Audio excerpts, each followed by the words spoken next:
अवैध खनन का मुद्दा देश और प्रदेश के लिए हमेशा से चुनौती बना रहा है। खासतौर पर इसमें बजरी खनन की समस्या अब सरकारों के लिए भी नासूर बन गई है। प्रदेश में यूं तो बजरी खनन पर रोक है, लेकिन बावजूद इसके बजरी माफियाओं का दुस्साहस बढ़ता जा रहा है। ताजा घटना धौलपुर की है, जहां पर आमजन पर बजरी माफियाओं ने पत्थर बरसाए, तो वहीं इससे पहले राजधानी जयपुर में ट्रक से कुचलने, फायरिंग करने और गोली मारकर हत्या जैसे मामले भी सामने आ चुके हैं। प्रदेश में बढ़ते बजरी खनन पर भाजपा ने सरकार पर हमला बोला है। राजस्थान के अंदर कानून का राज नहीं है, राजस्थान के अंदर बजरी माफियाओं का राज है और बजरी माफियाओं को किसी भी प्रशासन का डर उनके मन और मस्तिष्क के अंदर नहीं है। पिछले 2 दिन के अंदर जिस तरीके से राजस्थान के अंदर एक ने अनेकों जिले, उदयपुर जिला, राजसमंद जिला, भीलवाड़ा जिला, भरतपुर के अंदर जिस तरीके के वाक्य हुए, वो वाक्य हम सबको चौंकाने वाले हैं। और इन सब वाक्यों से ये लगता है कि राजस्थान के अंदर कानून की व्यवस्था के आधार पर चलने वाली सरकार रही नहीं, अराजकता के आधार के ऊपर चलने वाली सरकार है और अराजकता को बढ़ावा देने वाली सरकार राजस्थान के अंदर काम कर रही है। बजरी माफिया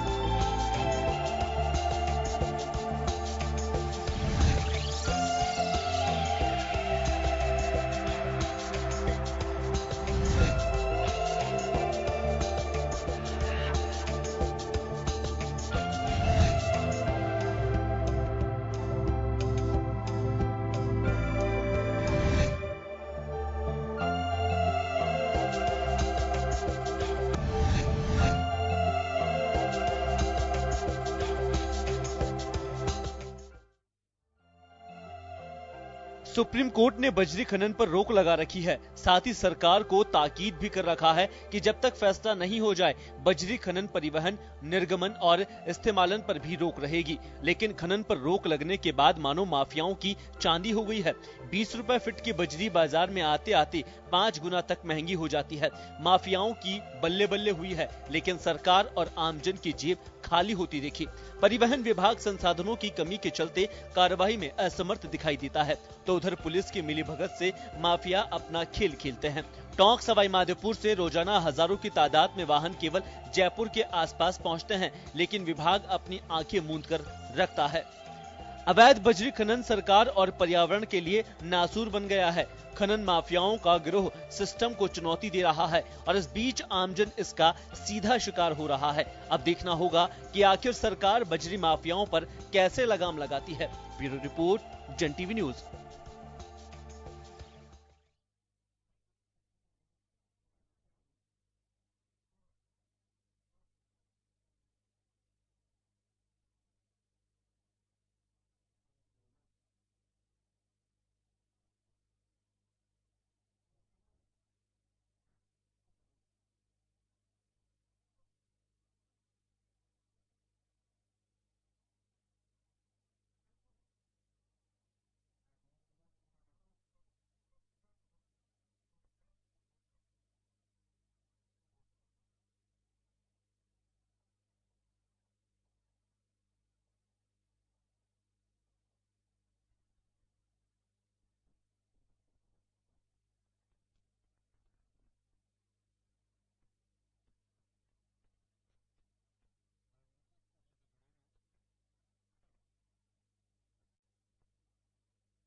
नमस्कार जन टीवी में स्वागत है आपका। मैं हूं योगेंद्र। आप देख रहे हैं खास खबर। खास खबर में हम बात करेंगे एक ऐसे मुद्दे की जिसमें ये कह सकते हैं कि आम जन उसमें पिस रहा है, लूट रहा है और कानून व्यवस्था भी बिल्कुल ताक में रख दी गई है।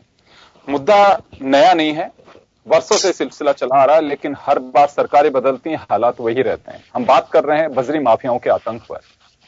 क्या ऐसा क्यों हो रहा है कि माफियाओं का दुस्साहस बढ़ता होने का नाम ले रहा? कोई तो ऐसी वजह है। एक बात आती है कि मिलीभगत है, गठजोड़ है। दूसरी बात आती है कि लोगों की जरूरत है, मकान बनाने के लिए कोई दूसरा और ऑप्शन है नहीं उनके पास में, इस वजह से ये अवैध खनन हो रहा है। खैर चलिए, जो भी है, लेकिन फिलहाल तो ये कह सकते हैं कि यह दुस्साहस हमारी कानून व्यवस्था पर भारी पड़ रहा है, और क्यों हमारा सिस्टम लाचार, ये देखने वाली बात है। तो चलिए, हमारे साथ इस मुद्दे पर चर्चा करने के लिए वरिष्ठ पत्रकार श्याम सोनी साहब जुड़े हुए हैं। राजस्थान पुलिस सेवा के पूर्व अधिकारी योगेंद्र जोशी साहब हमारे साथ जुड़े हैं। भाजपा नेता मनीष पारिक साहब हमारे साथ जुड़े हुए हैं। विक्रम सिंह चूरू कांग्रेस के नेता हमारे साथ जुड़े हुए हैं। आप सभी का स्वागत है। मैं श्याम जी सबसे पहले आप ही के पास आना चाहूंगा। सरकारें बदलती हैं, मुद्दा हर बार रहता है चुनाव में, और दिखाई भी देता है। जब हम कुर्सी के इधर होते हैं तो मुद्दा होता है, और जैसे ही हम कुर्सी के उधर यानी कि सत्ता में होते हैं तो मायने बदल जाते हैं। किसी भी पार्टी के देख लीजिए, वर्षों से यही हालात देखते आ रहे हैं हम। तो क्या लग रहा है आपको, क्यों ऐसी वह है कि आज भी दुस्साहस बढ़ता जा रहा है? बजरी माफिया किसी को कुछ नहीं समझते हैं, उनको एस्कॉर्ट होती है, सामने जो आता है उस पर या तो फायर करते हैं या फिर लाठी वाठा जंग करने को तैयार रहते हैं या मार भी डालते हैं। देखिए, सबसे बड़ी बात तो यह कि 16 नवंबर 2017 को प्रदेश में इस पर रोक लगी, और जब रोक लगी उसके बाद में धीरे धीरे इन माफियाओं का दुस्साहस बढ़ता गया। और देखने वाली बात यह है, मैं योगेंद्र जी आपसे एक बात पूछना चाहूंगा कि आज आम आदमी कहां जाए, किससे कहे? कोर्ट ने रोक लगा दी, ठीक है, कोई बात नहीं, लेकिन आप ये बताइए, क्या, बहुत कटु सत्य बताऊंगा, क्या प्रशासन के मकान नहीं बन रहे, पुलिस वालों के मकान नहीं बन रहे, सरकारी मकान नहीं बन रहे? क्या सब कुछ बन रहा है, लेकिन सरकार की आज तक कोई भी बड़ी कार्रवाई बता दीजिए कि इन माफियाओं के खिलाफ कोई बड़ी कार्रवाई हुई हो। दूसरा, यहां तक कि ये तो मर्डर भी कर रहे हैं, ये जो माफिया लोग हैं मर्डर भी कर रहे हैं। क्या ये आम जनता के साथ बहुत बड़ा अन्याय नहीं है? मुझे एक बात बताइए, एक छोटा सा आदमी जीवन भर की पूंजी लेता है और उस पूंजी से एक छोटा सा अपना आशिया बनाना चाहता है, वो कहां से बना पाएगा? उससे बनाना पड़ेगा तो डबल रेट में, 4 गुना रेट पे उसको बजरी खरीदनी पड़ेगी। बजरी खरीदता है, इतने में उससे धमकाने वाले आते हैं, ये बजरी कहां से लेके आए, उसे उसका पेमेंट अलग से देना पड़ रहा है। त्रस्त हो रहा है आम आदमी। जी बिल्कुल, दोहरी मार आम आदमी को झेलनी पड़ रही है। मैं विक्रम सिंह जी आपके पास आना चाहूंगा। जी, मुद्दा बनाया था बजरी माफिया को लेकर के और बजरी खनन को लेके कि सरकार की साठगांठ है, सरकार की मिलीभगत है, लेकिन अभी भी ये दुस्साहस टूट नहीं पा रहा। क्या माना जाए इससे? ये जो समस्या है बहुत गंभीर और गहरी समस्या है। इसको राजनीतिक चश्मे से नहीं देखकर इसको एक सामाजिक और एक निर्माण के से जुड़ा हुआ मुद्दा है। सभी सरकारों को, सभी व्यक्तियों को इसकी जरूरत है। लेकिन आप देखिए, पिछले जो भाजपा राज में 5 साल में इस तरह के माफियाओं का जन्म हुआ। 1-2 बड़े ग्रुपों ने मिलके और सारी बजरी उसको खनन को काबिज किया है और उसको सरकार का संरक्षण प्राप्त था। आप देखेंगे 50,000 करोड़ का घोटाला, खनन घोटाला उस राज में पकड़ा गया है। आप देख रहे हैं कि क्या क्या किया सरकार ने। कार्रवाइयां लटक रही हैं, अदालतों में पड़ी हैं, कुछ भी गंभीर कार्रवाई हुई नहीं है। किसी अपराधी माफिया को आप पकड़ के उसके बाद में जब कार्रवाई करते हैं तो आपको उसका समस्या का हल मिलेगा। मैं आज भी मेरी सबसे विनती है और सभी राजनीतिक दलों से कहना है कि ये राजनीतिक समस्या, इसको ना समझे, इसको एक सुलझाने का प्रयास करेंगे। गंभीर समस्या है और आए दिन मर्डर, आए दिन पुलिस वालों के साथ दुर्व्यवहार होता है, उनके सिर फोड़ दिए जाते हैं, गोलियां तक चलती हैं, और इन माफियाओं को जो रोकने की कोशिश करता है उसकी जान तक ले ली जाती है। तो इसका कोई परमानेंट समाधान सोचना पड़ेगा। सभी विशेषज्ञों को, निर्माण विशेषज्ञों को भी कोई एक उपाय करना पड़ेगा। आप बजरी रोक देंगे, मकान कैसे बनेंगे? आप देखिए, कम 10 गुना तक वृद्धि हुई है। आप देखिए, कंस्ट्रक्शन के काम आदमी को रोकना पड़ता है। उस आम आदमी का आपने फरमाया कि कितना बड़ा उसके बजट में हेराफेरी हो जाती है, उसके बस की बात नहीं रहती है। वो बजट बनाता है, उससे उसका 5 गुना पैसा खर्च होता है। अब बजरी देखिए मुख्य निर्माण सामग्री है, तो इसका कुछ समाधान तो करना पड़ेगा। अदालतों में लटकाने से, सुप्रीम कोर्ट में अपील करने से इसी का समाधान है। समाधान होना चाहिए, स्थायी समाधान नहीं चाहते। आपने एक बात कही कि चश्मे से नहीं देखना जी चाहिए कि इसे राजनीतिक चश्मे से नहीं देखना चाहिए, बिल्कुल सही फरमा रहे हैं, सोल्यूशन होना चाहिए। तो ये कह रहा हूं कि लेकिन सरकारों को उसी के उधर होते हैं तो नजरिए बदल जाते हैं, सरकार पोजिशन में होते हैं तो हाँ। मनीष पारिक साहब, आपके पास आना चाहूंगा एक बार। आपने विक्रम सिंह जी को सुना कि ये बीजेपी पे लग रहा है, बीजेपी ने कुछ एक लोगों के जो 2-3 हाथों में रह गए और वो अपनी मोनोपोली चला रहे हैं, इसी वजह से बजरी के मामले में ये हालात बन रहे हैं। ये विक्रम सिंह जी को आपने सुना होगा भी। बात ये योगेंद्र जी की, तो ये तो ऑनरेबल कोर्ट का आदेश है। ऑनरेबल कोर्ट के आदेश की अवहेलना अगर ये कर सकते हैं तो करें। इसमें कोई बड़े आदमी, कोई छोटे आदमी, छोटे खान वाले या नदी की बजरी वाले या जमीन की बजरी वाले जो एस्पेक्ट हैं वो तो इन्हीं को पता है सारे, क्योंकि इन्होंने ही मैनिपुलेशन किए।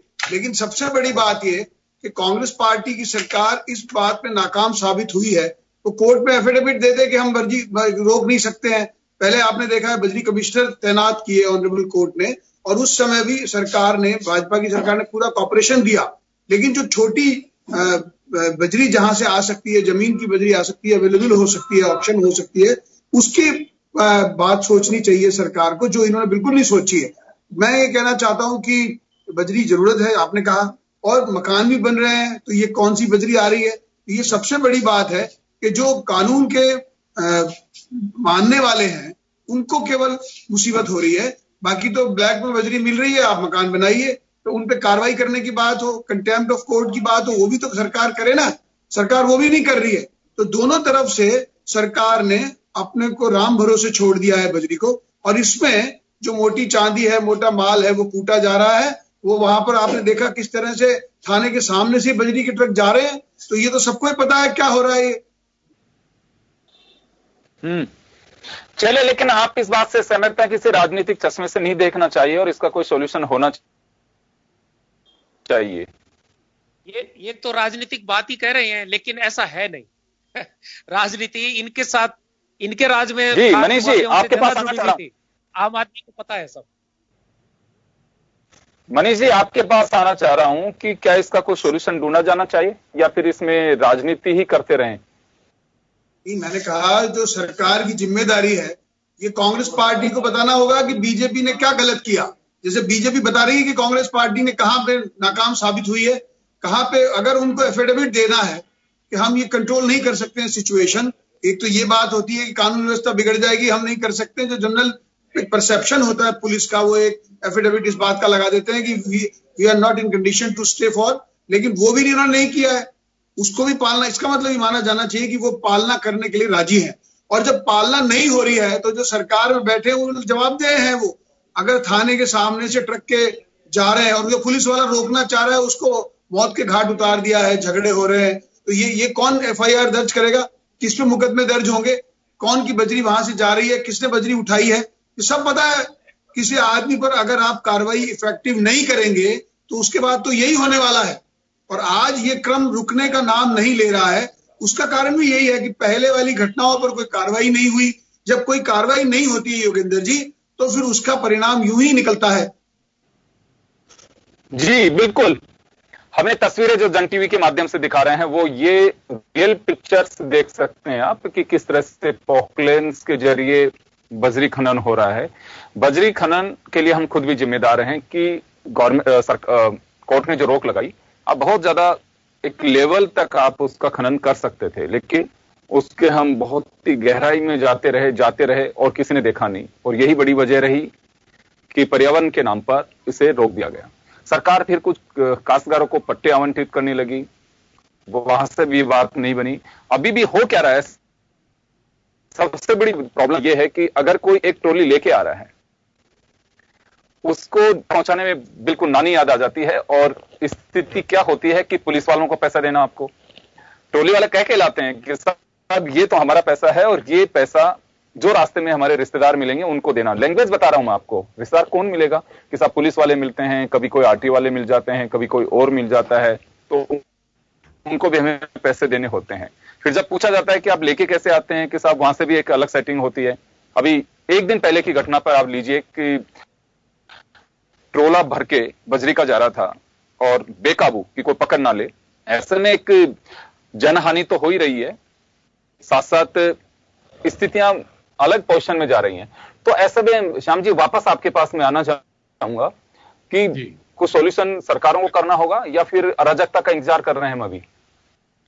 ऐसा ही लग रहा है कि अब दोनों सरकार को आप सामने बिठाते हैं, दोनों के प्रतिनिधि को लड़ते हैं, इसका कोई समाधान नहीं है। समाधान यही है कि आपस में इसको सामाजिक स्तर पर देखा जाए। आज आप देख लीजिए, आज प्रताप नगर की स्थिति देख लीजिए, आगरा रोड पे, अजमेर रोड पे जहां खड़े होते हैं पुलिस वाले सामने से गुजरते हैं। मैं व्यक्तिगत रूप से नहीं कहूंगा, लेकिन मैंने खुद ने ऐसा देखा है कि पुलिस की गाड़ी आके रुकती है, उससे साठ-गांठ होती है, चले जाता है, और वो जो वजन डलता है पूरा का पूरा एक आम आदमी पर वो वजन डलता है। अब रही बात कि इसका समाधान कैसे निकले, ये समाधान निकालने की जिम्मेदारी उनकी है जो सरकार में बैठे हैं, जो प्रशासन में बैठे हैं। उन्होंने वोट लिए हैं और वो सरकार के नुमाइंदे हैं। उनको ये देखना चाहिए कि इसकी समाधान किस प्रकार से निकले। ये एक सामाजिक स्तर पर निकल सकता है। बहुत बड़े बड़े बिल्डर्स हैं, करोड़ों रुपए खर्च करके करोड़ रुपए देते हैं और मकान बना लेते हैं, बड़ी बड़ी बिल्डिंग बन जाती है। एक छोटा सा आदमी जो 2 कमरों का मकान बनाना चाहता है, उसका मकान का सपना ही रहता है।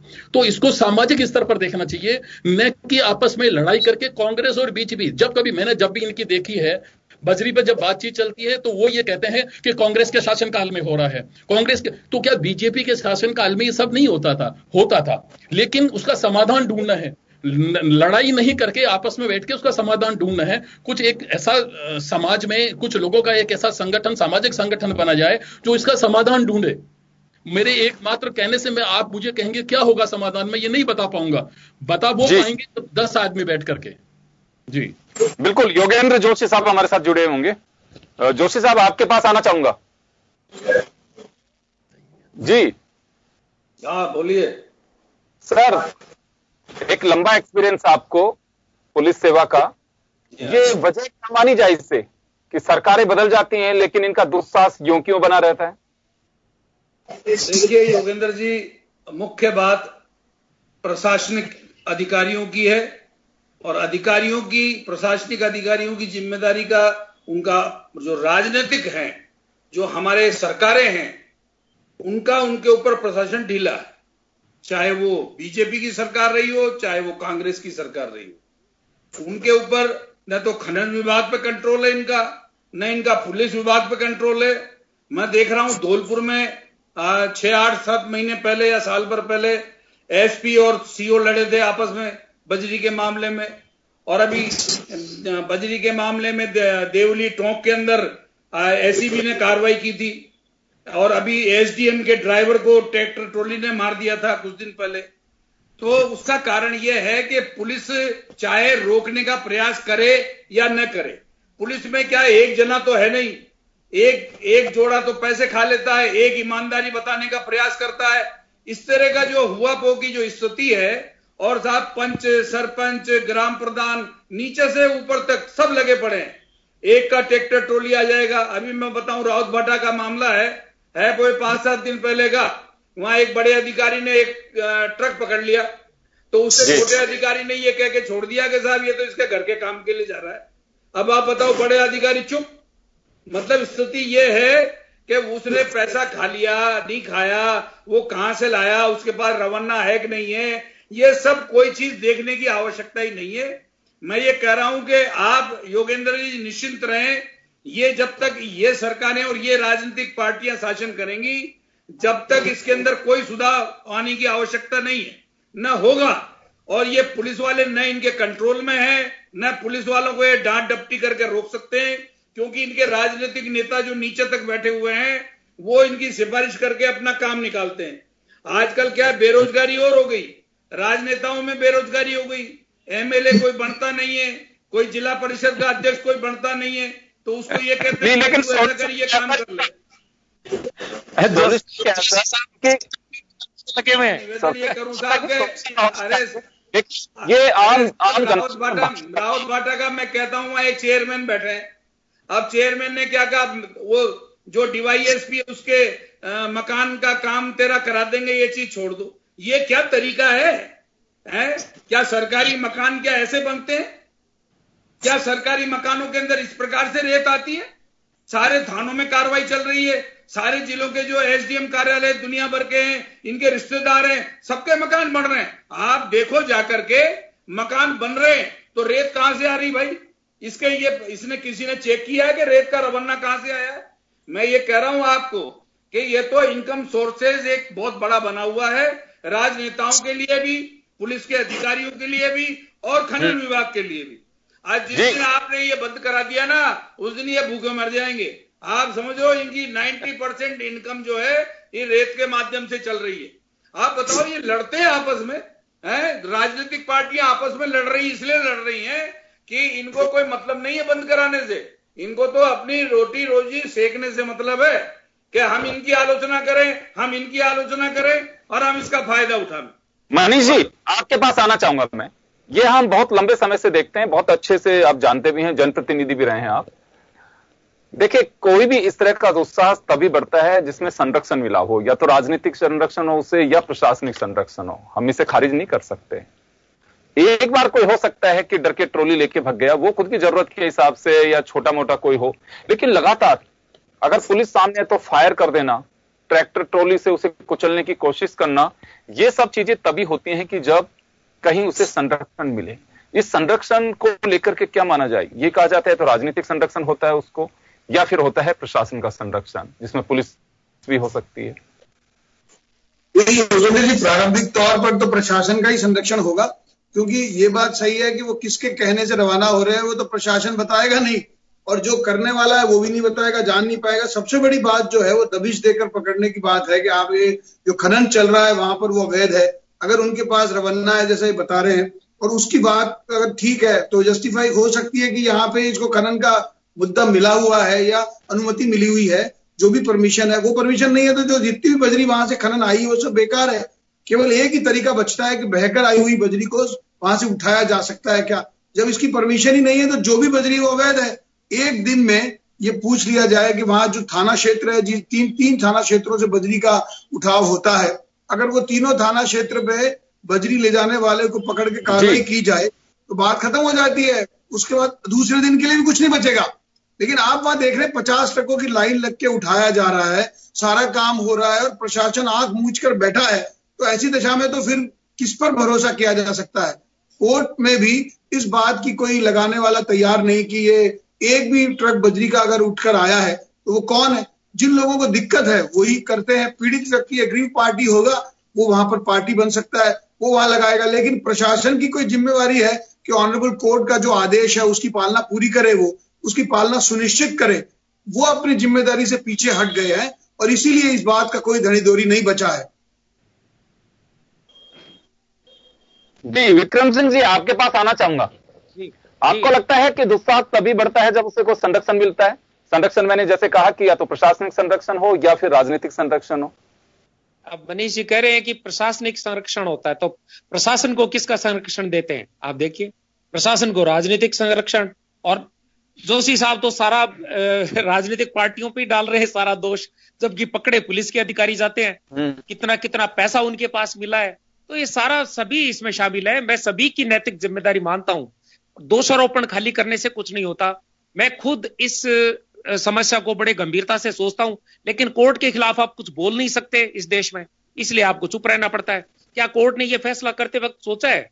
या तो कोर्ट को आदेश करना चाहिए था कि सारे मकान बंद, कोई मकान नहीं बनेगा, नहीं तो कोई अल्टरनेट देते कि नहीं ये नहीं तो ये यूज करिए। या फिर कोर्ट को एक विशेषज्ञों की समिति बनानी चाहिए थी जिसमें भवन निर्माता, खान विशेषज्ञ, कंस्ट्रक्शन के जो विशेषज्ञ हैं वो इंजीनियर्स होते। अब काम सबको चाहिए, विकास सबको चाहिए। विकास क्या होता है? विकास निर्माण के बिना काहे का विकास है? आप देखिए, निर्माण किससे होगा? निर्माण भवन सामग्री से होगा। भवन सामग्री का मुख्य जो पार्टिकल है वो है बजरी। अब कोर्ट को इस तरह की फैसला करते वक्त इन चीजों को भी, व्यवहारिक चीजों को भी ध्यान में रखना चाहिए। आप देखिए, ये सामाजिक और व्यवहारिक समस्या ज्यादा है, राजनीतिक और वो सब चीजें तो अलग है, लेकिन व्यवहारिक समस्या है बहुत बड़ी। इसका समाधान खोजना ही पड़ेगा।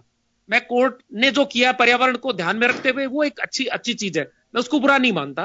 क्योंकि आप देखते हैं कि निर्माण ने बड़े के बड़े पहाड़ के पहाड़ जो साफ कर दिए, निर्माण जो है इसने पहाड़ों को निगल लिया एक तरह से, तो पर्यावरण के साथ छेड़छाड़ भी अच्छी बात नहीं है, लेकिन उसका अल्टरनेट भी हमें ढूंढना पड़ेगा। भवन निर्माण या कोई भी किसी भी तरह का निर्माण है, उसमें बजरी आवश्यक पार्टिकल है, उसको आप छोड़ नहीं सकते, निर्माण आप बंद नहीं कर सकते, तो कुछ तो समाधान करना पड़ेगा।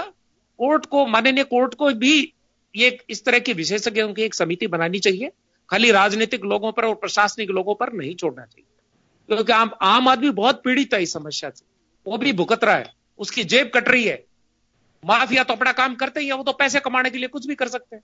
शराब माफिया था, अब ये एक माफिया और पैदा हो गया। लेकिन माननीय कोर्ट को भी इस तरह की समस्याओं को व्यवहारिक तौर में देखना पड़ेगा। ये कोर्ट के और मेरा बार बार ये कहना है कि राजनीतिक समस्या नहीं है, राजनीतिक दलों को आपस में दोषारोपण करने से इस समस्या का हल नहीं होगा। विशेषज्ञ लोग बैठेंगे, समाधान सब मिलकर निकालेंगे, तभी होगा। बिल्कुल समाधान होना चाहिए, लेकिन यहाँ देखिए सरकारों की ओर देखती है जनता कि मैं बेवजह क्यों लूट रहा हूं। तो चलिए एक छोटे से ब्रेक के लिए रुक रहे हैं, ब्रेक के बाद हम जल्द लौटते हैं। बने रहिए आप जन टीवी के साथ।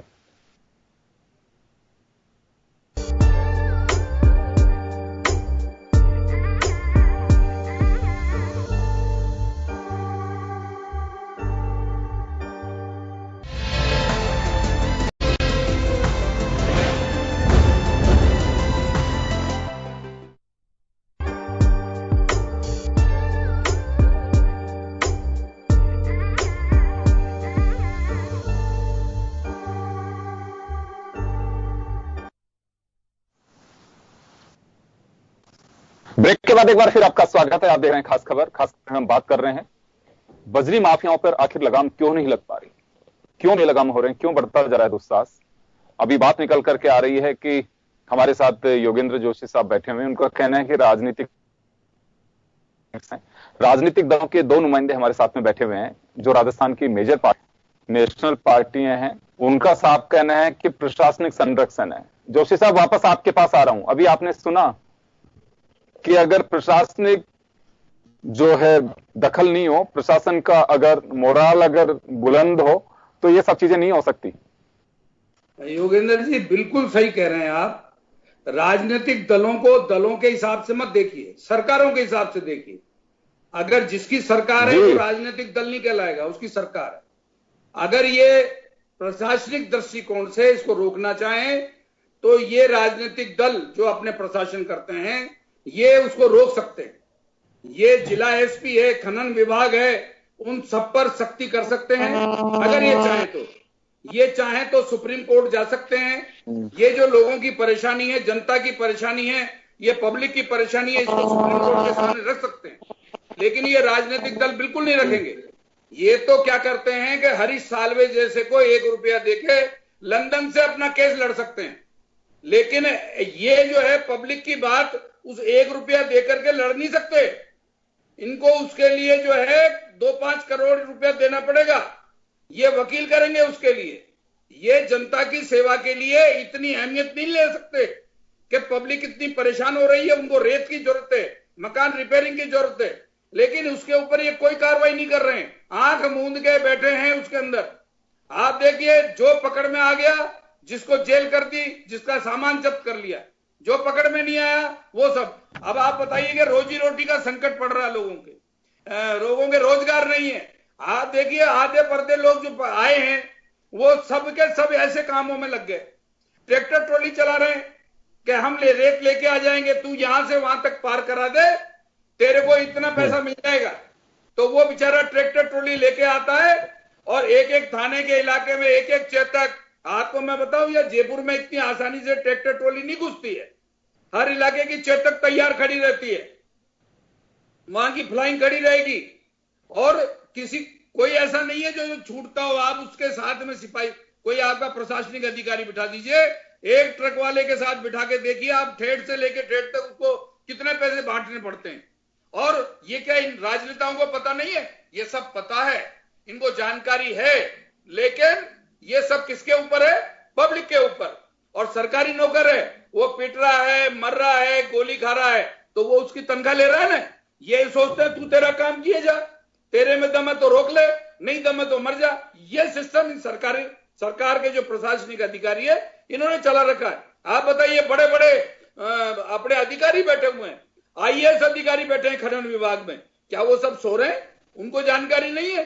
सब जानकारी है, लेकिन सभी जानकारियां होते हुए भी ये इस प्रकार के रोज, अब बात बताओ, उदयपुर में 4 मर गए एक साथ, ये क्या तरीका है? वो 4 उन्होंने क्या सोच किया? जिसका जिक्र कर रहे हैं, ये तो एक घटना है जिसका जिक्र कर रहे हैं। आप अंदाजा लगाइए कि एसडीएम रुकने की कोशिश कर रहा है ड्राइवर को कुचल करके। बिल्कुल, रोज प्रतिदिन का यही हिसाब है। इसके ऊपर न तो राजनीतिक दलों की कोई मंशा है, न प्रशासनिक लोगों की कोई इच्छा है। नहीं तो साहब कोई तमाशा थोड़ी है। मैं आज कह दूं मेरे इलाके के अंदर मैं थानेदार हूं और मैं कह दूंगा यहां से किसी से एक रेत का ट्रोला नहीं निकलेगा, तो नहीं निकलता है योगेंद्र जी। इसका मतलब यह है कि वहां एसएचओ भी मिला हुआ है, उसके ऊपर डीवाईएसपी क्या कर रहा है, उसके ऊपर एसपी क्या कर रहा है, खनन विभाग का जो नाका है वो नाके वाले क्या कर रहे हैं, सड़क पे खड़े रहते हैं। आप देखिए टोंक रोड पे जाइए, नदी के पास आगे के आगे है ना जो एक खनन विभाग की बॉडी लगी हुई है, क्या वहां से ट्रैक्टर ट्रॉलियां निकल जाती हैं? नहीं निकलती हैं। लेकिन ये उनको रवाना के नाम पर, और एक और बताऊं आज आपको, एक रवाना 2-2, 3-3 बार काम आता है एक वाहन के। ये और बिल्कुल जन टीवी ने इसका खुलासा भी किया हुआ है। ये हालात बन रहे। मैं वापस लौटूंगा आपके पास में, मैं श्याम जी के पास में वापस जाना चाहूंगा। और श्याम जी आपके पास आना चाहूंगा मैं एक बार। क्या लगता है आपको कि इच्छा शक्ति का अभाव कहीं से, ना सरकारें लगा सकती, ना प्रशासन लगा सकता? देखिए, इच्छा शक्ति का अभाव है।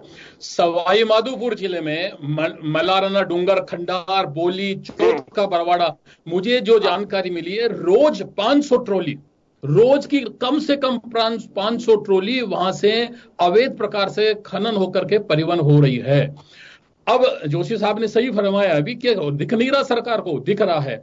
अब एक पक्ष ये कहेगा कि सरकार को चाहिए कि ऐसे अफसरों को, ऐसे कर्मचारियों को बर्खास्त कर देना चाहिए। जो ट्रैक्टर हैं, जो ट्रक हैं, उनको सीज करके थाने में खड़े कर देना चाहिए। अगर क्या यही सब कुछ सरकार करेगी तो इस समस्या का क्या समाधान है? नहीं, ये समाधान नहीं है। माननीय कोर्ट का जो उन्होंने इसके रोक लगाई है उसकी बहुत प्रशंसा करता हूं। हमारे पर्यावरण को इस पे खतरा था, लेकिन वो पक्ष हमें देखना पड़ेगा कि इसका समाधान क्या हो सकता है। इच्छा शक्ति की कमी, निश्चित रूप से आपने सही कहा योगेंद्र जी, इच्छा शक्ति की कमी है। समस्याएं बहुत बड़ी बड़ी होती है। आज भी कोरोना फैल रहा है, लेकिन क्या इस पर रोक नहीं लगा पा रहे हैं? लगा रहे हैं, प्रयास कर रहे हैं, लेकिन इस पे तो प्रयास भी नहीं किया जा रहा इच्छा शक्ति से। ये एक नासूर बनता जा रहा है समाज में, क्योंकि देखिए दोहरी मार आम जन को झेलनी पड़ रही है। एक तरफ वो डरता डरता मकान बना रहा है, पैसा दे रहा है, पैसे में भी ये देखिए सबसे बड़ी बात, जब कोई कहता है कि भैया इतने पैसे लोगे एक ट्रॉली के, कि साहब आप हटिए साइड में, दूसरा लेगा, ये मतलब एक वो देखिए आपको लेना भी है, लुट भी रहे हो। तो ये एक बड़ी अजीबोगरीब स्थिति है। और जैसे अभी ये सब आप सब लोग कह रहे हैं ये बात भी, कि अगर पैसा कहीं पे देना भी पड़ रहा है, तो जैसे आज अगर कोई भी दुकानदार कोई अगर किसी भी प्रोडक्ट को बेचता है तो उसमें जीएसटी को काउंट करके, उसको प्लस करके, उसके बाद ही कॉस्ट निकाल करके देता है, वो पैसा कंज्यूमर पे पड़ता है। इसी तरह से वो चाहे रॉयल्टी का पैसा हो, चाहे नाकों का पैसा हो, जो पैसा ट्रैक्टर ट्रॉली वाला या ट्रक वाला दे के आ रहा है, वो तय मान के चलिए कि आमजन की जेब पे पड़ रहा है। वो अपनी जेब से नहीं देंगे, वो आप ही की जेब में से निकालना है उनको, क्योंकि वो अपना प्रॉफिट लेगा पूरा और आपको उसमें से पैसा देना है। तो एक ऐसे जब स्थितियां बन रही हैं, जनता को लुटने के लिए हमने खुला छोड़ दिया। चलिए हिंसक घटनाएं हो रही हैं, ये तो एक साइड में रख दीजिए। मैं तो कह रहा हूं कि जनता किस कद्र लूट रही है, किस कद्र, अंदाजा नहीं आपको इस बात का। तो ये एक ऐसे मोड़ पे आकर के हम खड़े हो गए हैं कि मकान भी बनाना है और लुटने से भी बचना है। सरकारें सब देखती हैं, राजनीतिक दलों के लिए हर बार मुद्दा भी होता है, प्रेस नोट जारी हो जाएंगे, बयान जारी हो जाएंगे, लेकिन होता क्या है? बड़ा सवाल ये। एक बार फिर मैं मनीष जी के पास जाना चाहूंगा। मनीष जी, हर राजनीतिक दल इसमें सांत्वना भी देता है और सामने वाले को कोसने की पूरी कोशिश भी करता है। आज आप अपोजिशन में हैं, सरकार में कांग्रेस है, आप बिल्कुल पूरी तरह से बौछार करेंगे, सवालों की भी और आरोपों की भी। यही सब कुछ नई बात नहीं है। जब आप सत्ता में थे तो कांग्रेस किया करती थी। मुझे ध्यान है कि विधानसभा में प्रदर्शन हुआ, विधानसभा के अंदर कई बार इस मामले को उठाया भी गया, चर्चाएं हुई, लेकिन हुआ क्या? मैंने आपको कहा योगेंद्र जी, काम करने से होता है उसको ही दिखा सकते हैं। 1500 से ज्यादा मुकदमे दर्ज हुए, 1500 में चालान कितनों में पेश हुआ, मुलजिम कौन बने, उसे 1 मिनट पता चल सकता है कि किन लोगों ने बजरी वहां से उठाई। और जो राजनीतिक पार्टियों की मजबूरी है, जो मैंने आपको कहा कि जो आपने शुरू में बात की थी कि जो जनता को मकान बनाना है जरूरी है ये, और ये इसके कारण रोका नहीं जा सकता, तो ये बात वो कोर्ट में कह सकती है कि हम ये नहीं रोक सकते हैं। और जो दूसरी बात जो विकल्प की बात हो रही थी, मैं सुन रहा था, उसमें भी ये बात ऑनरेबल कोर्ट ने भी कहा कि जो सब्स्टिट्यूशन ढूंढने चाहिए, विकल्प ढूंढने चाहिए। विदेशों में तो नदी से बजरी नहीं आती है, वहां भी मकान बनते हैं, तो कौन से ऐश से बजरी हो सकती है, कौन सी मिट्टी का इस्तेमाल किया जा सकता है, या इसकी बजाय कौन सी लकड़ी का इस्तेमाल हो सकता है, किन किन कामों पर काम हो सकता है, इसके बारे में सरकार को प्रोजेक्ट रिपोर्ट बनाकर देनी चाहिए थी। दोनों बातें हैं, एक तरफ आप इसको रोक भी नहीं पा रहे हैं, विकल्प भी नहीं बता पा रहे, तो सबसे बड़ी बात है कि कानून व्यवस्था करके चीज है उसमें आप फेल्योर हैं, पर ये भी मानने को तैयार नहीं है। तो जो सरकार इस समय शासन में है उसका ये पुनीत कर्तव्य है कि वो पालना कराए कोर्ट की। एक दूसरी बात, जो जनता है जिनकी जरूरत है उसकी बात कोर्ट को कह सकती है। दोनों बातें नहीं हुई है। इन कोर्ट में ये बात हुई थी, मैंने आपको कहा कि नदी के मुहाने से जो बजरी निकाली जाती है उस पर रोक है, लेकिन जमीन से जो बजरी निकाली जा रही है उस पर रोक है, उस पर भी नहीं है। कोई अपने पर्सनल एस्पेक्ट पे जमीन मिट्टी निकाल के मकान बना रहा है तो उस पर रोक नहीं है। तो कुछ छोटे स्तर पर बजरी की खनन की अनुमति अगर दे दी गई है उस पर रोक नहीं है। ये जो डिस्टिंग्विशनेस है इसके कारण कंफ्यूजन है, और इसी बात का फायदा वहां इस आड़ में बड़ा दोहन हो रहा है, इस आड़ में बड़ा दोहन हो रहा है। और जो इलीगल माइनिंग करने वाले लोग हैं वो अपने आप को जस्टिफाई करने की पूरी कोशिश करते हैं कि हमारे पास में सब रिवन्ना भी है और हम बिल्कुल सही कर रहे हैं, हमारे तो एक ट्रैक्टर ट्रॉली है घर के काम के लिए लेके जा रहे हैं। लेकिन जो डंफर चल रहे हैं, बड़े बड़े ट्रॉले चल रहे हैं, उनका क्या, वो सबसे बड़ी बात है कि वो बिल्कुल उनका दुस्साहस देखिए कैसे पोकलेन चल रही हैं। पोकलेन किसी की जरूरत पूरी कर सकते हैं, वो एक समझिए कि बड़ी जरूरतें पूरी कर रही हैं, जेब की जरूरतें भी पूरी हो रही हैं और वो बड़े माफिया की तरह से काम कर रहे हैं। सबसे बड़ा कोकस तो ये बना हुआ, इस नेक्सस को कैसे तोड़ पाएंगे। बात एक ट्रॉली की नहीं है, एक ट्रॉली तो चलिए कोई मकान बनाने के लिए लेके भी आ रहा, उसका बहुत बड़ा रोल नहीं है, वो 500-700 रुपए भी दे करके आ जाएगा, कोई बात नहीं है, वो मान के चलता है कि ट्रॉली वहां तक पहुंचनी है। मैं तो उनकी कह रहा हूं जो पिक्चरें चल रही हैं, आप ये देखिए माफियाज डेवलप हो गए, आपस में बिल्कुल जान के प्यासे, खून के प्यासे हो रहे हैं कि ये पैसे कितनी और भूख, क्योंकि मिट्टी का पैसा निकल रहा है, वो सोना निकल रहा है उनके लिए, तो उसको कोई छोड़ना नहीं चाहता है। भीलवाड़ा में क्या हुआ, एक दिन पहले ही भीलवाड़ा में यही हुआ, आपस में जमकर के लाठी बाठी जंग हुई है। तो आने वाले दिनों में मैंने जैसे श्याम सोनी साहब से कहा कि क्या हम किसी अराजकता का इंतजार कर रहे हैं, सरकार किसी की भी हो सर, स्थितियां वही हैं। जी मनीष जी। मैंने आपको कहा कि जब जैसे ही मुकदमा दर्ज होगा, जो व्यक्ति पकड़े जाएंगे उसकी बात अपने आप ही ध्यान आएगी, जब वो तफ्तीश करेगी पुलिस की, ये कहां से मिट्टी ला रहे हैं, ये कहां से चलिए आपका बड़ा एक एक्सपीरियंस है, तो लंबा एक्सपीरियंस है सर। मनीष जी लगता क्या आपको, क्यों बढ़ रहा है ये दुस्साहस?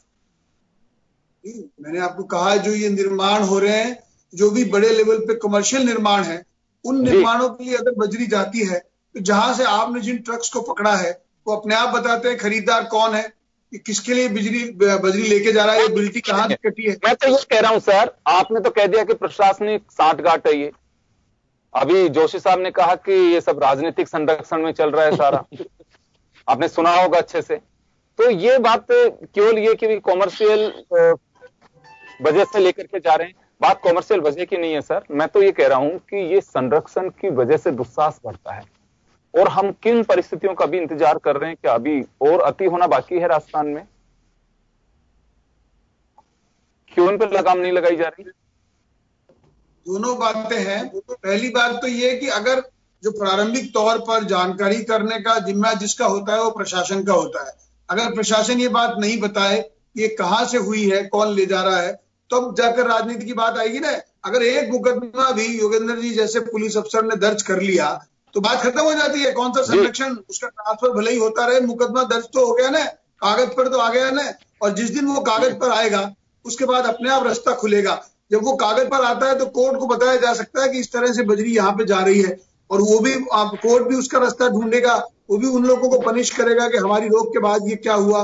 तो सबसे बड़ी बात है कि जो पर्यावरण को खतरा पैदा हो रहा है, कोर्ट ने क्यों पाबंदी लगाई है? योगेंद्र जी, इसके पीछे अगर हम जाते हैं तो देखने में आता है कोर्ट पर्यावरण के प्रति है। एनजीटी की जो वो है एनओसी वो चाहिए, और जब नेशनल ग्रीन ट्रिब्यूनल इसके बारे में रोक लगाता है, खनन पर रोक लगाता है, पट्टों पर रोक लगाता है, तो वो इसके कारण लगाता है। मनीष जी, बड़ी रोचक बात बताऊंगा इसमें, एक रोचक बात बताऊंगा सर। मैं एक रोचक बात और दर्शकों की जानकारी में लाना चाहूंगा। बड़ी एक विचित्र और रोचक बात है इसमें। चंबल से खासकर धौलपुर की अगर हम बात कर लेते हैं, चंबल में पूरे में ले लीजिए, घड़ियालों के संरक्षण के लिए राजस्थान के पार्ट पर भैरव सिंह शेखावत साहब के वक्त सुप्रीम कोर्ट ने रोक लगा दी, ये कहकर के कि घड़ियालों का संरक्षण करना है। चलिए ठीक है, सब पर्यावरण का है। अब आप ये देखिए कि ये चंबल है, बीच में चंबल के एक पार्ट में मध्य प्रदेश है, एक पार्ट पे राजस्थान है। राजस्थान में रोक है और मध्य प्रदेश में खनन हो रहा है। बड़ी एक विचित्र बात है। और वही मध्य प्रदेश में जो खनन हो रहा है वो बजरी राजस्थान में आ रही है। तो क्या वास्तव में इस पे कभी किसी ने लड़ाई लड़ी है कि हां साहब ये हो रहा है? सुप्रीम कोर्ट में जाके किसी ने फैक्ट्स दिए, एनजीटी में जाके फैक्ट्स दिए? ये एक बड़ी बात ये है। मैं विक्रम सिंह जी आपके पास आना चाहूंगा। अभी भी दोहरी मार राजस्थान को झेलनी पड़ रही है। एक तरफ तो आपका रेवेन्यू लॉस हो रहा है, दूसरा मध्य प्रदेश से महंगे में वो बजरी खरीदनी पड़ रही है। धौलपुर की स्थिति देखिए आप। जी, ये आप सही कह रहे हैं कि वहां जो है वहां मनीष जी की पार्टी का राज है, तो वहां तो शिवराज सिंह जी खुद ही खनन माफिया उनको संरक्षण देने में काफी बदनामी झेल चुके हैं। दूसरी बात ये है कि आप देखिए कि पर्यावरण केंद्र का मुद्दा है, रोक लगाई वो एनजीटी केंद्र के नीचे है, सुप्रीम कोर्ट में मैटर चल रहा है, तो क्या केंद्र सरकार को इसमें दखल नहीं देना चाहिए? मैं फिर भी ये कहना चाह रहा हूं कि ये गैर राजनीतिक मुद्दा बना के इसका समाधान ढूंढना चाहिए। केंद्र सरकार की भी जिम्मेदारी है। केंद्र सरकार ने क्यों आंख मूंद रखी है इस मुद्दे पे? ये छोटा मुद्दा नहीं है। निर्माण की मुख्य जो है पार्ट है बजरी, तो केंद्र सरकार ने क्यों आंख मूंद रखी है? क्यों नहीं इसका समाधान ढूंढते? मैं आज भी कहता हूं कि इसको गैर राजनीतिक मुद्दा समझ के, सामाजिक समस्याएं बहुत बड़ी और आम गरीब आदमी तो इसमें पीस ही रहा है, और मजे किसके हो रहे हैं ये सब जानते हैं। आप जोशी जी हमारे पे लगा रहे हैं, हम इन पे लगा रहे हैं, कोई प्रशासन पे लगा रहा है। मिली भगत सबकी है और सबके संरक्षण नहीं होता है। पीड़ित कौन है, बात ये देखने की है। और निर्माण रोक सकते हैं क्या?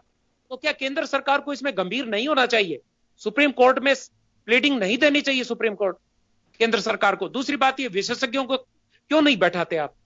एक बहुत बड़ी गंभीर समस्या को आंख मूंद के बैठ गए, ऐसे नहीं होता है। आप इस पे इंजीनियर्स को, निर्माण विशेषज्ञों को, सभी सामाजिक लोगों को, खनन जो करते हैं उनको साथ बैठा के इस गंभीर समस्या का समाधान ढूंढना ही पड़ेगा। कोई अल्टरनेट ढूंढना ही पड़ेगा। सरकारों को करना चाहिए। पर्यावरण के जो है विभाग है वो गलत है। पर्यावरण संरक्षण बहुत ही जरूरी है, मानव जीवन को बचाने के लिए बहुत जरूरी है। सर, ये सरकारों को करना चाहिए। जनता एक बड़ी निगाहों से देखती है उन्हें कि शायद अब मुझे पीड़ित पक्ष है जनता इसमें, और पीड़ित पक्ष को सुनवाई नहीं हो रही है। सरकार को खुद को स्वयं को स्टेप लेके और गंभीरता से विचार करना चाहिए। मैं केंद्र सरकार से आग्रह करता हूं और मनीष जी से भी आग्रह करता हूं कि आप अपनी पार्टी के जो आला कमान है उनसे भी करिए और इस मुद्दे को गंभीरता से उठाइए। हम लोग भी सभी मिलकर उठाएंगे, आप भी इसमें मदद करिए, जनता को जेब कटने से बचाइए और ये माफियाओं का राज खत्म करवाइए। जी जोशी साहब, आपके पास आना चाह रहा हूं। योगेंद्र जोशी जी, आपके पास आना चाह रहा हूं। बताएं। दोनों राजनीतिक दल हमारे साथ बैठे हैं और चाहते भी हैं कि रास्ता निकलना चाहिए, लेकिन अभी जैसे मनीष जी ने कहा कि कोई हिम्मत है कि अगर पुलिस वाले चाहें और ये व्यवस्था सुदृढ़ नहीं हो सके, तो केवल अभी बात जो आ रही है वो आ रही है कि नीचे के स्तर पर बड़ी लचर व्यवस्था है, या तो प्रशासनिक सरकारों के स्तर पर उसे नजरअंदाज किया जा रहा है, या फिर ये कहें कि नीचे से ऊपर तक सब जगह ही पे लूट की छूट है। देखो योगेंद्र जी, नीचे से ऊपर नहीं है, ये ऊपर से नीचे है। ये मैं इसलिए कह रहा हूं, राजनीतिक दल इन पुलिस वाले और खनन विभाग वालों पे शासन करते हैं। राजनीतिक राज करने वाले ये जब राज करते हैं तो इनसे या तो राज करना नहीं आता या ये पुलिस के अधिकारी और जो खनन विभाग के अधिकारी इनके कंट्रोल में नहीं है, तो ये हाथ खड़े कर दें, फिर तो पुलिस अपने आप चला लेगी। लेकिन जब इनका स्वार्थ होता है राजनीतिक दलों का, तो पुलिस के ऊपर हेंकड़ी लगाते हैं। और अगर मान लीजिए कोई ऐसी बात हो जाए तो पुलिस वालों को कहते हैं तुमने क्यों नहीं देखा, तुम्हारी जिम्मेदारी। अरे भाई, उनकी क्या जिम्मेदारी है? आप लोगों की जिम्मेदारी देखिए साहब, जो घोड़े को दौड़ाता है ना, तो घोड़े के दौड़ाने वाला जो सहीस है वो मजबूत होना चाहिए। ये जो सहीस है पुराने हो गए। अब हमारे राजस्थान में इन सहीसों की जरूरत नहीं है। अब तो नया सहीस आवे जिसकी उम्र कम हो और वो घोड़े पे बैठ सके और घोड़े को दौड़ा सके। मैं तो ये कहना चाहूंगा कि अगर मान लीजिए हमारे राज्य के मुख्यमंत्री, चाहे बीजेपी के हों कांग्रेस के हों, अगर वो डीजी को कह दें, मुख्यमंत्री एसपी को कह दें मीटिंग में, रोज बात करते हैं एसपी से कि तेरे जिले में खनन हो गया ना, तब मैं बताऊंगा तेरे को, और एसपी एसएचओ को कह दे, तो ये चीज नहीं हो सकती किसी सूरत में। लेकिन ये कहते हैं साहब उनकी जिम्मेदारी है, वो भी देखें। अरे भाई, उनकी तो क्या जिम्मेदारी है? उनकी कोई जिम्मेदारी नहीं है। जिम्मेदारी प्रशासन करने वालों की है, और वो प्रशासन करने वाले राजनीतिक दल हैं जिनके अंडर में आईएएस और आईपीएस काम करते हैं। मैं तो ये कहना चाहता हूं, ये थोड़ी है कि एसएचओ और वो कोई एक बीज के पैदा हुए हैं कि वो अपने आप ईमानदार हो जाएंगे। वो ईमानदार नहीं होंगे। मैं कहता हूं ये जितने भी आईपीएस आरपीएस जब बाहर देखते हैं सड़क पे, तो ये पुलिस को देखते हैं बड़ा मजा आ गया, अंदर जाते वो वैसे के वैसे बेईमान हो जाते। क्या कारण क्या है? कारण ये उनके ट्रेनिंग में कमी है, कारण उनके कानून में कमी है। 1861 के कानून से आपने ये पुलिस चला रखी है, कहां तक ये करेंगे सब? आप उसमें चेंज तो करना नहीं चाहते, खाकी वर्दी चेंज करना नहीं चाहते। आप चाहते क्या है? आप वही पुलिस चाहते हैं 1861 की, जो हमारा कहना माने, जो हाँ, अगर ये नहीं है कि साहब ये पुलिस जो है ईमानदारी से काम करे, इस तरह का तो आज तक कोई लेक्चर ही नहीं हुआ। अरे आरपीए में कोई पढ़ाने तक नहीं जाता कि तुम ईमानदार रहना। ईमानदार रहने की कोई शिक्षा तो दे इनको। ये इस तरह की जो राजनीतिक पार्टियां अपना जो राजनीतिक उद्देश्य पूरा करने के लिए ये खनन विभाग, ये पुलिस विभाग, ये एसडीएम, ये आरएस, इनके सिर के ऊपर जो ये थोपना चाहते हैं, मैं इससे सहमत बिल्कुल नहीं हूं। अगर नीचे बेईमान एसपी लग रहे हैं तो आप सस्पेंड करिए, बर्खास्त करिए। अरे साहब, आपको नहीं पता अभी भरतपुर के अंदर क्या है? अभी के एक अफसर के तो घर के अंदर ही दलाल बैठा हुआ है। बताओ क्या स्थिति है? अफसर के घर में दलाल बैठा हुआ है और वो दलाली कर रहा है, उसके पकड़ में आ गया, उसका चालान हो गया। एक बड़े अफसर के घर में दलाल। योगेंद्र जी, आप समझ सकते हैं बात? आप अगर ऐसे अधिकारियों को, ऐसे कर्मचारियों को आप प्रोत्साहन देंगे तो ये राज्य क्या सुधर सकता है? आप देखिए जो एसीबी जो चालान करती है, चालान एसीबी पकड़ती तो 100 है, चालान एसीबी में 10 का होता है, 90 पेंडिंग पड़े रहते हैं। हर विभाग का कर्मचारी अधिकारी उस एसीबी की कार्रवाई को लेके बैठा रहता है, उसको मंजूरी नहीं देता चालान पेश करने की। आप बताइए, हमने तो क्या कर रखा है? चलिए, एक सवाल मेरा श्याम सोनी साहब से होगा। श्याम जी, आपके पास आना चाह रहा हूं मैं जी। एक निष्कर्ष पे निकलने की कोशिश कर रहे हैं कि ये बात तो सही है कि त्रस्त सब है, चाहे वो पॉलिटिकल पार्टी के नेता हों, क्योंकि आम जन तो वो भी हैं, पार्टियों के नाते वो अलग है, लेकिन समाज का अंग है वो भी। परेशानी सबको हो रही है। तो सरकारों को वास्तव में इस पे कुछ हम यही कह सकते हैं इस निष्कर्ष पे कि एक तो नेग्लिजेंसी है, साफ साफ दिखाई देती है कि नियंत्रण खत्म होता जा रहा है बजरी माफियाओं से। और अगर यही हालात रही कि हम नीचे के ढर्रे पे इसी तरह से बिलीव करते रहे, तो मुझे लगता है कि राजस्थान में बजरी माफियाओं का आतंक किस कदर होगा कि जिसकी हम कल्पना नहीं कर सकते। अभी भी अगर हम नहीं संभल पा रहे हैं तो बड़ा मुश्किल होगा। क्या इससे और देखें, या फिर ये देखें कि हाँ, वास्तव में इन घटनाओं से सरकारें सबक ले रही हैं, कोई सोल्यूशन निकलेगा? देखिए, मैं जल्दी से अपनी बात कहना चाहूंगा। आपने मुझे जो पत्रकार के नाते मुझे इनवाइट किया, लेकिन मैं एक आम आदमी की भाषा बोलना चाहूंगा। सबसे पहले तो आपने जो कांग्रेस के प्रतिनिधि हैं माननीय विक्रम सिंह जी, इन्होंने अब ये कहा कि वहां एमपी की सरकार है, एमपी में आपकी सरकार है मनीष जी, और वहां के जो मुखिया हैं वो भी मिले हुए हैं, उनके लोग मिले हुए हैं, एक दूसरे पे आरोप। ये सबसे खतरनाक है इस प्रकरण में, बजरी वाले प्रकरण में एक दूसरे पे ये आरोप बहुत खतरनाक। इन्होंने एक बार भी ये नहीं कहा आप उसे अदरवाइज नहीं ले। आपने एक बार भी ये नहीं कहा कि हमारी सरकार या आपके सरकार या हम दोनों राजनीतिक दल या सभी राजनीतिक दल क्या इसको बैठ करके इसका हम निपटारा नहीं कर सकते। इस प्रकरण मैंने कहा है, बार बार कहा है सर, आपने कहा कि वहां उनकी केंद्र में सरकार बैठे, केंद्र की सरकार से आपकी सरकार मिल नहीं सकती, क्या बात नहीं कर सकती? आप छोड़ दीजिए उस झगड़े को मत लीजिए। आपका दल अलग है, उनका दल है, हो सकता है कहीं दल भी हो, मैं ये नहीं कह रहा, लेकिन क्या एक जगह बैठ करके, एक जाजम पे बैठ करके और समस्या को मत सुलझाइए, उनको अलग अलग मानिए, लेकिन इस समस्या को क्या सारे दल बैठ करके एक साथ नहीं सुलझा सकते? सुलझा सकते हैं। दूसरी बात, माननीय जोशी साहब ने कहा कि अगर इच्छा शक्ति अच्छी हो सरकार की, तो क्या ये अधिकारी जो इसमें मिली भगत कर रहे हैं, क्या लिप्त हो रहे हैं? सीधे नहीं हो सकते, वो निश्चित रूप से सीधे हो सकते हैं, लेकिन सर बात वहीं आएगी, उनको पकड़ के अंदर डाल देंगे, ट्रैक्टरों को, इनको सबको आप सीज कर देंगे, लेकिन समस्या वहीं की वहीं रहेगी, आम आदमी तक ये अंतिम चोट जो है वो आम आदमी तक जाएगी। वो क्या करेगा बेचारा? इसका समाधान कैसे हो? बिल्कुल, बात समाधान की होनी चाहिए। और जो घटनाएं हो रही हैं, मुझे लगता है कि प्रशासन और सरकार को उससे एक सबक लेना चाहिए, राजनीतिक दलों को लेना चाहिए, और कोई रास्ता निकाला जाना चाहिए। नहीं निकलेगी तो माफियाओं में इसी तरह से गैंगवार होती रहेंगी और आम जन उसकी आड़ में पिसता रहेगा, कानून व्यवस्था चौपट होगी, प्रदेश बदनाम होगा। लिहाजा इसका कोई सॉल्यूशन निकाला जाना चाहिए, और अगर यही हालात रहेंगे तो निश्चित रूप से चुनौती नहीं, मुझे लगता है कि हम एक बहुत बड़े मुगालते में हैं कि सब सॉर्ट आउट होगा, और ऐसी बात नहीं है, बिल्कुल साफ दिखाई दे रहा है। इसे आंख मूंद करके नहीं, आंख खोल करके देखना चाहिए हमें कि इनसे कैसे निजात पा सकते हैं और राजस्थान को माफियाओं से कैसे बचा सकते हैं। मुझे लगता है कि इस पे गौर जरूर फरमाना चाहिए। बहुत बहुत शुक्रिया आप सभी का। खास खबर में इतना ही, दीजिए इजाजत, नमस्कार।